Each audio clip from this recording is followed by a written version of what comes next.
जय हिंद दोस्तों, स्वागत है आप सबका। आज के टॉप डिफेंस हेडलाइन से भारतीय वायुसेना प्रचंड हेलीकॉप्टर लेने के बाद अन्य लड़ाकू हेलीकॉप्टरों के आयात को बंद कर देगी। भारत की प्राइवेट सेक्टर कंपनी ने स्वदेशी ड्रोन्स के लिए तैयार की हाई पावर वाली BLDC मोटर। दूसरे स्वदेशी विमान वाहक पोत के बारे में भारतीय नौसेना के प्रमुख ने दी बड़ी जानकारी।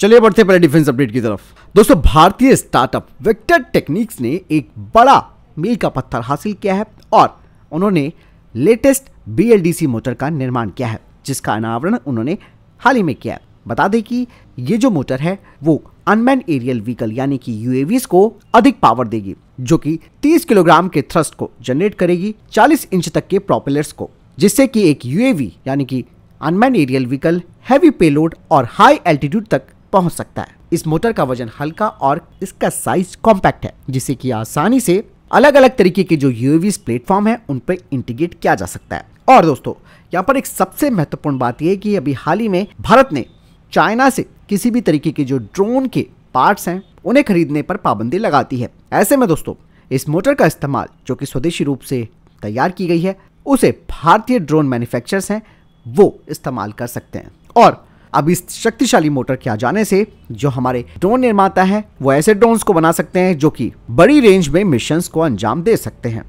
चलिए बढ़ते नेक्स्ट अपडेट की तरफ। दोस्तों, भारतीय नौसेना के प्रमुख एडमिरल R हरिकुमार जी ने कहा कि भारतीय नौसेना ने तीसरे विमान वाहक पोत के मामले को आगे बढ़ाया, जो कि भारत का दूसरा स्वदेशी एयरक्राफ्ट कैरियर होगा। भारत शक्ति के साथ एक इंटरव्यू के दौरान एडमिरल R हरिकुमार जी ने बताया कि भारतीय नौसेना को विशाल हिंद महासागर क्षेत्र और हिंद प्रशांत में और भी व्यापक क्षेत्र पर नजर रखनी होगी। विचार यह है कि कम से कम 2 ऑपरेशनल कैरियर होने चाहिए, जिसके लिए 3 एयरक्राफ्ट कैरियर की आवश्यकता होगी।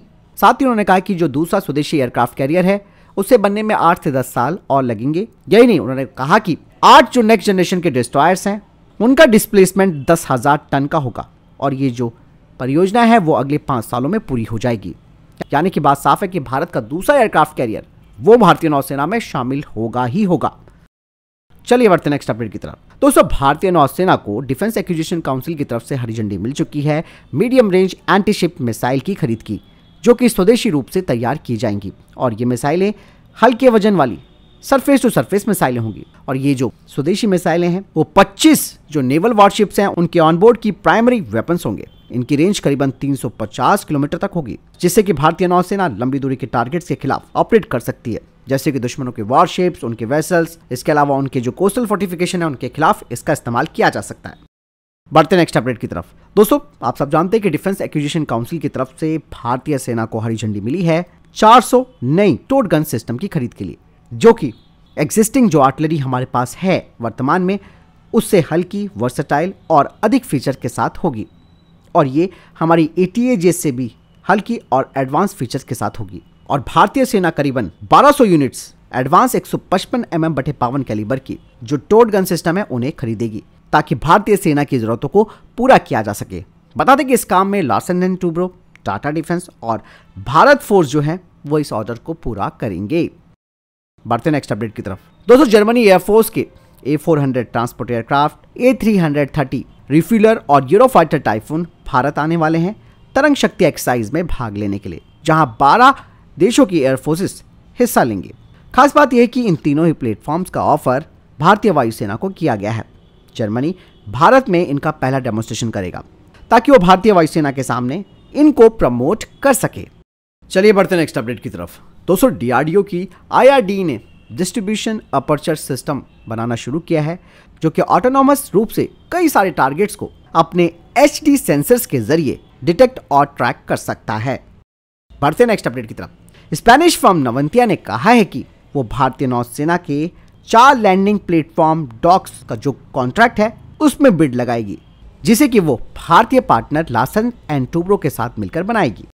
बढ़ते नेक्स्ट अपडेट की तरफ। सूर्यदीप्त प्रोजेक्ट प्राइवेट लिमिटेड ने आज तीसरा एमुनेशन कम टॉर्पीडो कम मिसाइल बार्ज की आपूर्ति भारतीय नौसेना को की है।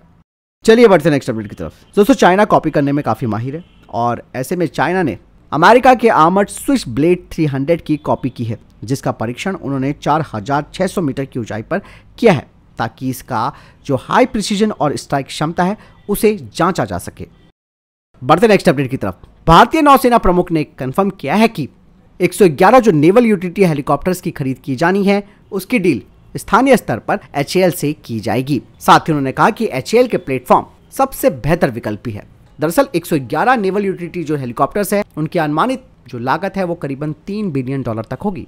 यानी कि बात साफ है कि भारतीय नौसेना भी अब स्वदेशी नेवल यूटिलिटी हेलीकॉप्टर की तरफ आगे बढ़ रही है।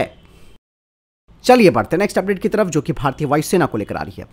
भारतीय वायुसेना के प्रमुख विवेक राम चौधरी जी ने एक बड़ा बयान दिया। उन्होंने कहा कि अब हमें विदेशों से अटैक हेलीकॉप्टर आयात करने की जरूरत नहीं होगी, क्योंकि भारत का HAL द्वारा विकसित जो प्रचंड लड़ाकू हेलीकॉप्टर है वो सभी प्रकार के ऑपरेशंस को अंजाम दे सकता है।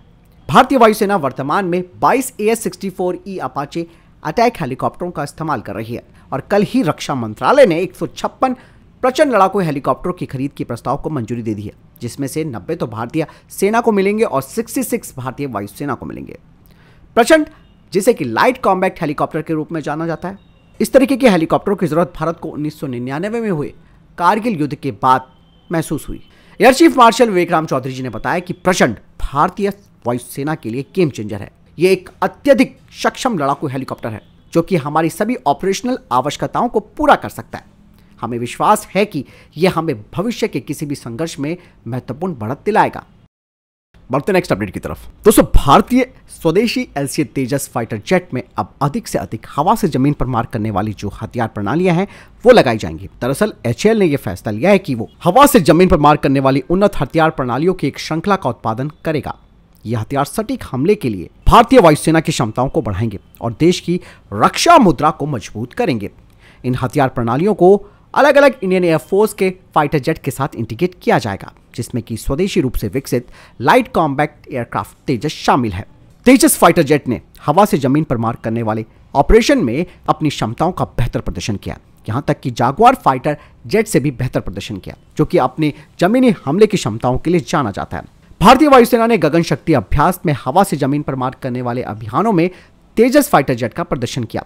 बता दें कि तेजस और अन्य भारतीय वायुसेना के फाइटर जेट्स के साथ एडवांस हवा से जमीन पर मार करने वाली हथियार प्रणालियों के एकीकरण से अलग अलग लक्ष्यों के खिलाफ सटीक हमला करने की इंडियन एयरफोर्स की क्षमता काफी बढ़ेगी।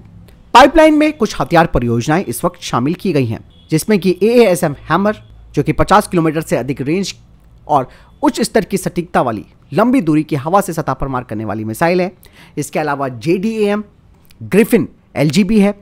इसके अलावा अल्तारिक, जो कि संयुक्त अरब अमीरात स्थित एडवांस डिफेंस सिस्टम के द्वारा विकसित एक सटीक यानी कि एक प्रिसीजन गाइडेड वेपन सिस्टम है, और स्मार्ट एंटी फील्ड वेपन, जिसे कि 100 कहा जाता है। ये 100 किलोमीटर की रेंज और उच्च स्तर की सटीकता के साथ एक स्वदेशी रूप से विकसित एंटी एयरफील्ड हथियार है। बढ़ते नेक्स्ट अपडेट की तरफ। चीन के रक्षा मंत्रालय के प्रवक्ता ने कहा कि गतिरोध का समाधान करने के लिए अब तक जो कोर कमांडर स्तर की 20वें दौर की बातचीत हुई है वो वार्ता का एक महत्वपूर्ण मंच बन गया है, जिसने कि गलवान घाटी, पैंगोंग झील और हॉट स्प्रिंग से 4 क्षेत्रों में सैनिकों को पीछे हटने की भूमिका निभाई है। चाइना की तरफ से कहा गया है कि भारतीय पक्ष डेप्सांग और डैमचौक इलाकों में जो मुद्दे हैं उनको हल करने पर जोर दे रहा है। चाइना के कर्नल वू ने कहा कि भारत चीन सैन्य संबंधों को काफी इंपॉर्टेंस देता है और हम उम्मीद करते हैं कि भारतीय पक्ष आपस का विश्वास बहाल करने और उपयुक्त तरीकों से मतभेद को दूर करने और सीमाओं पर शांति और स्थिरता के लक्ष्य तक पहुंचने के लिए हमारे साथ काम करेगा। चलिए बढ़ते नेक्स्ट अपडेट की तरफ। आप सब जानते हैं कि रशिया और यूक्रेन के बीच में जंग जारी है और अमेरिका किसी न किसी तरीके से यूक्रेन की मदद कर रहा है। और इस जंग में दोस्तों अमेरिका ने अपने अब्राहम टैंक को यूक्रेन में उतारा है, जो कि अमेरिका ने यूक्रेन को दिए हैं। इसकी कुछ तस्वीरें भी सामने आई हैं, जिसमें यह देखा गया है कि ये अग्रिम मोर्चों पर तैनात है। इस टैंक को दुनिया के सबसे शक्तिशाली टैंकों में गिना जाता है। वहीं यूक्रेनी सेना ने यह नहीं बताया कि अमेरिकी अब्राहम टैंक रूस के खिलाफ इसका इस्तेमाल कर रहे हैं या नहीं। वहीं जर्मनी का पैंथर और ब्रिटेन का जो चैलेंजर टैंक है उसका इस्तेमाल यूक्रेन ने युद्ध में किया है। रशिया की तरफ से भी दावा किया गया है कि यूक्रेनी सेना इस टैंक का इस्तेमाल रशिया के खिलाफ करेगी। रूसी डिफेंस ब्लॉगर की तरफ से भी जानकारी आई है कि अगर यह अफवाह सच साबित होती है तो निश्चित रूप से अमेरिकी टैंकों के लिए एक बड़ा चैलेंज साबित होगा। अमेरिका ने यूक्रेन को कम से कम 31 M1A1 अब्राहम टैंकों की डिलीवरी की है।